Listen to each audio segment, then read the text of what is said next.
कि भारत की भूमि पर जब मां आद्य शक्ति की स्थापना होती है, मां जगत जननी को जब विराजमान किया जाता है, या चैत्र नवरात्रे में, शरदीय नवरात्रे में, आषाढ़ी नवरात्रे में, आदिकादिक पौष नवरात्रे में हम जगत जननी जगदम्बा की जब स्थापना करते हैं, या हम नूतन घर का प्रवेश करते हैं, या गणेश जी की स्थापना करते हैं, या कोई दुकान को प्रवेश करते हैं, या कोई शुभ कार्य करने के लिए अग्रण्य होते हैं, तो हम कलश की स्थापना क्यों करते हैं? आज शिव महापुराण में शुरुआत में अपन शिव और पार्वती की यही संवाद को लेकर चलते हैं।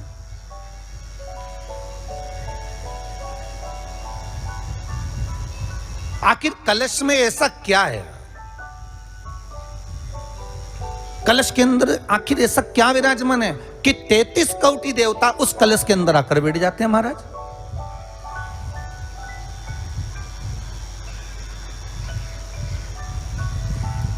आप कोई यज्ञ करने जा रहे हो, आप कोई पोथी पुराण करने जा रहे हो, आप कोई अच्छा कार्य करने जा रहे हो, तो ब्राह्मण देवता कह देते कलश की स्थापना होगी, कलश की शोभा यात्रा निकलेगी, कलश यात्रा निकलेगी, कलश विराजमान होगा। और आज हर की पौड़ी पर, प्रयागराज में, या उज्जैनी में, नासिक में जो बड़े बड़े कुंभ के मेले होते, कुंभ का मतलब भी तो कलश से होता है। उसकी महत्वता क्यों है?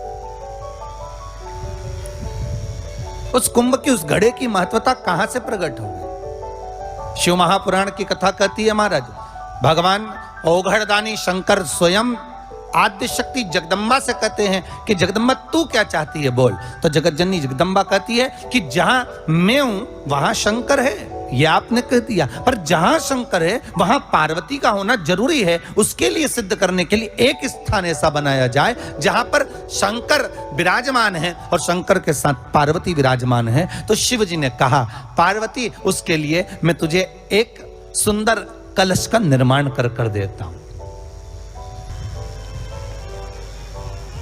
ब्रह्मा जी कह रहे हैं, नाथ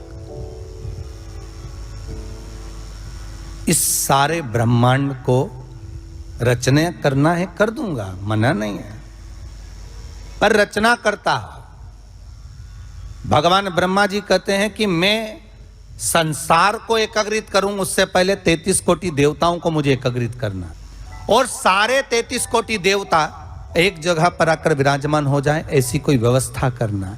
शंकर भगवान ने कहा, बनाओ ब्रह्मदेव, तुम निर्माण करो।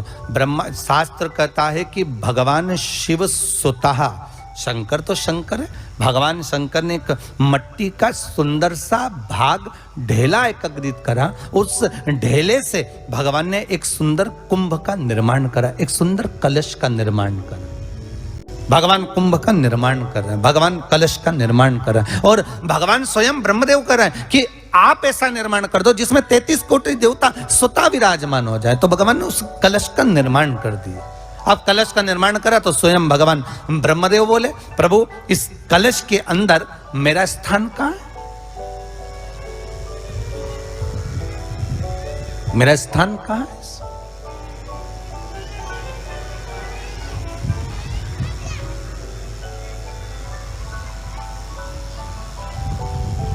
बहुत ध्यान देना महाराज, कलश का जो मुख होता है उस मुख पर भगवान विष्णु का स्थान होता है। किसका स्थान है? भगवान विष्णु का। थोड़ा सा नीचे आओगे, जहां से कलश का मुख दबा हुआ होता है, वह जगह भगवान स्वयं शिव की होती है। किसकी जगह है? भगवान शंकर की। कलश का अग्रभाग, नीचे का भाग जहां से फैला हुआ होता है, वहां ब्रह्मा का आधिपत्य स्थापित होता है। फिर कलश का जो नीचे का भाग होता है वो भगवान शिव और शक्ति का स्थान होता है। कलश के बाहरी भाग में, जहां पर बाहर का हिस्सा होता है, उस कलश के बाहरी भाग में 33 कोटि देवताओं को भगवान शंकर ने लाकर विराजमान किया होता है। महाराज भगवान शंकर 33 कोटि देवताओं को निमंत्रण देकर उस कलश में विराजमान कर दिया। कितना सुंदर लिखा है देवी भागवत के अंदर कि जहां कलश की स्थापना होती है उस जगह पर किसी देवताओं को बुलाने की जरूरत नहीं होती, 33 कोटि देवता उस जगह पर स्वतः विराजमान हो जाते हैं। स्वयं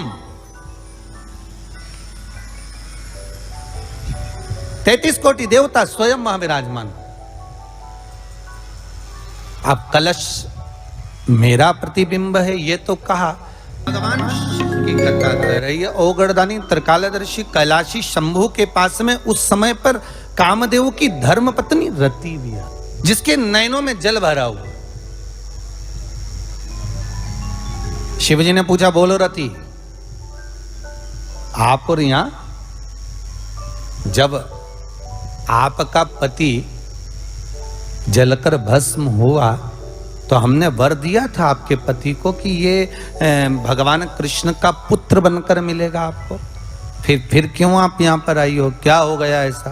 प्रभु बात इतनी सी है कि मेरा पति जब आपके नेत्रों की ज्वाला द्वारा जलकर भस्म हो रहा था, उस समय पर वो आम के पेड़ पर बैठा हुआ था। आम के पेड़ पर मेरा पति बैठा हुआ था, उसके चक्कर में वो आम का पेड़ भी जला। तो वो आम का पेड़ जो जला, उसने मुझसे कहा है कि पति का तो उद्धार हो गया, पर हमारा उद्धार कैसे? अब देखिए, कई लोग कहते हैं प्रश्न करने वाले पीछे नहीं हटते महाराज, बहुत प्रश्न करते हैं और प्रश्न कर कर पूछते हैं, गुरुजी ये कलश के ऊपर आम के पत्ते क्यों लगते हैं? उसका उत्तर है ये, ध्यान दीजिए।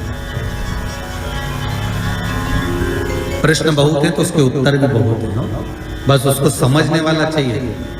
और आप लोगों को तो आज बहुत बहुत भगवान ने कृपा करी है, जो आप पहले दिन ही कलश स्थापना होती है और पहले दिन ही आपको ये ज्ञान हो जाए कि बच्चे पूछें कि कलश क्यों रखा जाता है, कलश के ऊपर आम के पत्ते क्यों लगाए जाते हैं, कलश के ऊपर नारियल क्यों रखा जाता है, कलश के ऊपर 9 बार मोली क्यों बांधी जाती है, मोली मतलब लच्छा नाड़ा 9 बार क्यों लपेटा जाता है नारियल के ऊपर, कलश के ऊपर जब रखते हैं।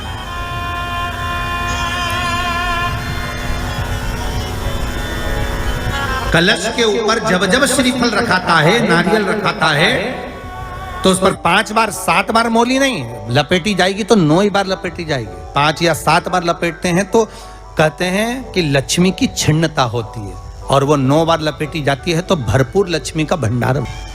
भगवान बोले, अब आप आई हो रति, ठीक है, मांगो क्या चाहिए, बस इतनी कृपा कर दीजिए कि आम के वृक्ष का भी उद्धार कर दो।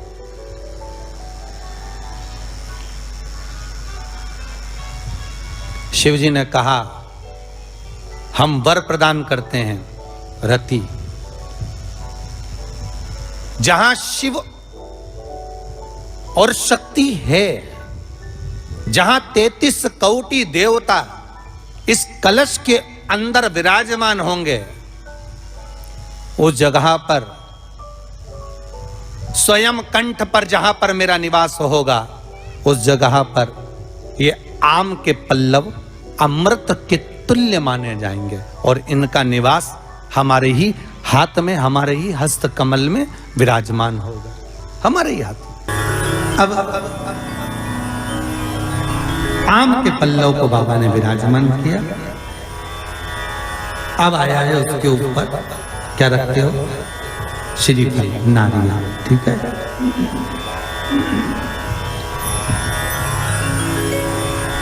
नारियल कौन, अब उसका भी प्रसंग शिव महापुराण में, स्कंद पुराण में बड़ा सुंदर है, ठीक है। भगवान शंकर और पार्वती विराजमान है कैलाश पर्वत पर। भगवान शिव के मन में बात आई, शंकर भगवान ने मां पार्वती जी से कहा, ए जगत धात्री। हाँ प्रभु बोलिए, सुनो। तो देवी भागवत में आता है कि जिस जगह पर शंकर भगवान ने पार्वती से एक बात कही कि हमारा मन है कि हम दोनों बालकों की परीक्षा लें, और पार्वती जी ने जब भगवान शिव से कहा कि बच्चों की परीक्षा क्यों लें, संतान अपनी है और इनकी परीक्षा हम क्यों लें, किस आप मत करो परीक्षा, मत लो। पर शिव तो शिव थे, बुला लिया कार्तिकेय को, गणेश जी को, और बुलाकर कहा, बुलाकर बोले, जो पृथ्वी की परिक्रमा पहले कर कर आए, वो प्रथम गिनती में पूजा जाएगा, प्रथम भाग उसको पूज्य होता है। ठीक है, जाओ परिक्रमा कर कर आओ। अब गणेश जी महाराज बैठ गए चूहे पर, कार्तिकेय बैठ गए मोर पर। कार्तिकेय घर के बड़े थे, उनको ये बात भान में थी, उनको ये बात का ज्ञान था। तो कार्तिकेय जी ने कहा अगर माता पिता का कहना नहीं मानेंगे तो अच्छा नहीं लगेगा। तो कार्तिकेय जी तुरंत मोर पर चढ़कर और परिक्रमा करने निकल गए। अब गणेश जी तो चूहे को बुलाए, फिर चूहा भग गया, फिर पकड़ के लाए, फिर चूहा भग गया। अब उन्होंने चूहे पर बैठ गए, बैठकर जैसे चले शंकर जी के पास में तो शिव जी को प्रणाम कर कर कहा पिताजी परिक्रमा करने जा रहा हूं। शंकर बोले जा। अब इनको क्या मालूम था कि यहीं लगा लेगा। गणेश जी से पूछा कि तुमको भेजा था कि तुम पृथ्वी की परिक्रमा करने जाओ, तो तुम ये क्या कर रहे हो? गणेश जी बोले पिताजी शांत रहिए और परिक्रमा लगाने दीजिए। और परिक्रमा लगाई गणेश जी महाराज ने, एक नहीं 3, और 3 परिक्रमा लगा के सामने खड़े हो गए। पिताजी वर दीजिए। पिताजी ने पूछा काय का वर? पृथ्वी की परिक्रमा करके आया। शंकर भगवान बोले बता मेरे आजू बाजू घूम लिया और क्या पृथ्वी की परिक्रमा कर गया। परिक्रमा लगा कर आकर खड़े होकर के आशीर्वाद दे दो। तो पूछा आशीर्वाद क्यों? तो कहा प्रभु हमने परिक्रमा करी। तो शंकर भगवान बोले आजू बाजू घूम लिया और क्या परिक्रमा कर ला, इसको कोई परिक्रमा करता है? गणेश जी बोले और नहीं तो माता पिता में आकाश, माता पिता में पाताल, माता पिता में पृथ्वी, सब तो माता पिता में ही और सब माता पिता में, इसलिए आपकी लगा ली सबकी हो गई। शंकर जी खुश हो गए, शंकर जी ने आशीर्वाद दे दिया। अच्छा तो शंकर भगवान ने तुरंत वर दे दिया, प्रथम गिनती में तुम गिने जाओगे तथास्तु। पार्वती जी को तो मालूम ही नहीं पड़ा कि कब वर दे दिया, नहीं तो पार्वती जी तो खड़ी हो जाती। अब आ गए कार्तिकेय ने आकर कहा दंडवत करता हूं पिताजी, प्रणाम। हम तुम्हें देवताओं की सेना के सेनापति बनाते हैं। कार्तिकेय की आंख से अश्रु बहे। देवताओं की सेना के सेनापति? क्या मैं प्रथम गिनती में नहीं आऊंगा? नहीं। क्यों? गणेश जी ने प्रथम गिनती में आ गए। गणेश जी ने परिक्रमा कर ली, किसकी करी? हमारी। पिताजी आपने कहा था पृथ्वी की परिक्रमा कर कर जो आएगा प्रथम गिनती में गिना जाएगा, तो पहली परिक्रमा पृथ्वी की तो मैंने करी, फिर गणेश ने नहीं। पार्वती जी उड़ गई, क्या बात है कार्तिकेय? कार्तिकेय ने कहा माँ पिताजी ने गलत निर्णय दे दिया। क्या गलत निर्णय दिया?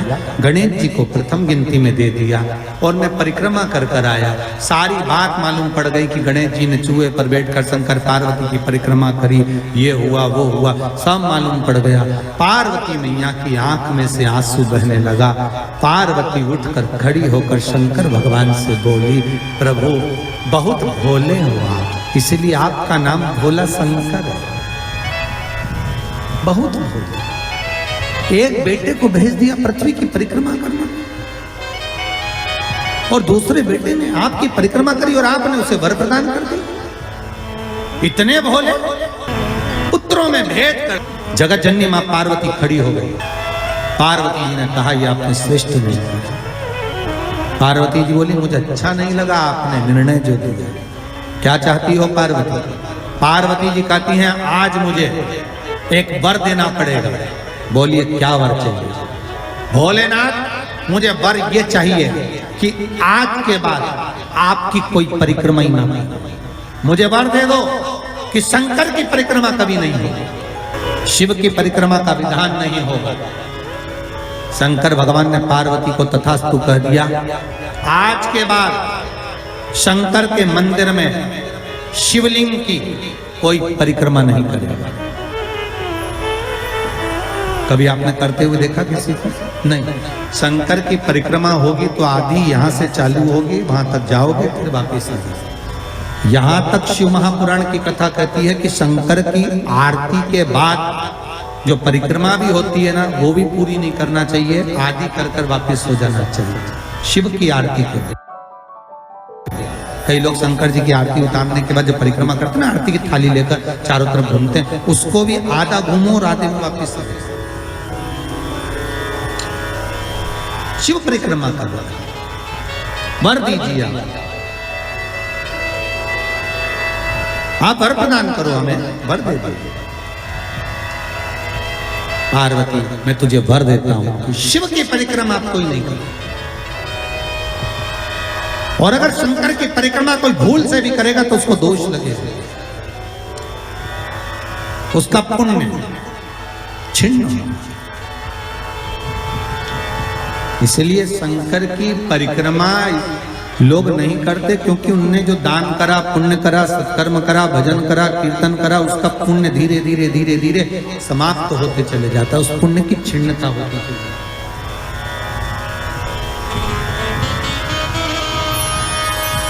नहीं, पार्वती जी बोले प्रभु हम एक मेरा निवेदन स्वीकार करेंगे, बोलो क्या बात है। पार्वती जी बोलती हैं आपने गणेश जी को प्रथम पद दिया है, तो इस कार्तिकेय को भी प्रथम पद प्रदान करिए। शिव जी बोले ये नहीं हो सकता, क्योंकि प्रथम पद एक ही होता है, प्रथम पद केवल एक होगा और वो एक पद मैंने प्रदान कर दिया, अब मैं दूसरा पद कैसे दे सकता, मैं दूसरा पद कैसे प्रदान कर सकता, मैं दूसरा पद कैसे दे सकता। पार्वती एक काम हो सकता है, बोलिए प्रभु। मैं कार्तिकेय को कुछ ऐसा बना देता हूं कि जहां पर गणेश प्रथम पद में रहेगा तो ये कार्तिकेय भी प्रथम पद में पूजा जाएगा, बना दीजिए। भगवान शंकर ने कार्तिकेय को श्रीफल का निर्माण कर दिया, स्कंद पुराण का क्या बनाया है, श्रीफल, नारियल।